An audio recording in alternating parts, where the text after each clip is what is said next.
தேவனாகிய இயேசுவால் கூடாதது ஒன்றுண்டோ? கதரேனருடைய நாட்டில் இரவும் பகலும் கல்லறைகளில் வசித்து வந்த அசுத்த ஆவியுள்ள ஒரு மனுஷன் இயேசுவினால் விடுதலையாக்கப்பட்டான். அவனை சங்கிலிகளாலும் கட்ட முடியவில்லை. அவனுடைய நிலைமை அவனை ஒரு சாதாரண வாழ்க்கை வாழ விடவில்லை. ஆனால் லேகியோன் என்று அவனுக்குள் இருந்த திரளான பிசாசுகள் இயேசு கிறிஸ்துவின் அதிகாரத்திற்கு கீழ்ப்படிந்தன. இயேசு கிறிஸ்து அவனை கண்டு திகைக்கவில்லை. இக்கட்டான சூழ்நிலையிலும் அவர் அதிகாரம் செலுத்தினார். அந்த ஆவிகளின் ஆதிக்கம் பன்றிகளுக்கும் உடனடியாக அழிவை கொண்டு வந்தது.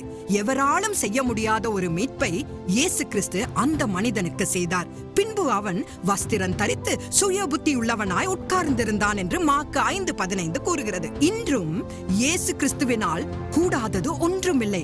அவர் இப்போதும் மனிதர்களின் வாழ்க்கையை மாற்றும் பணியை தொடர்ந்து செய்து கொண்டிருக்கிறார். மேலும் மணவாட்டி என்று அழைக்கப்படும் தமது சபைக்காக அவர் மிக விரைவில் மீண்டும் வரப்போகிறார்.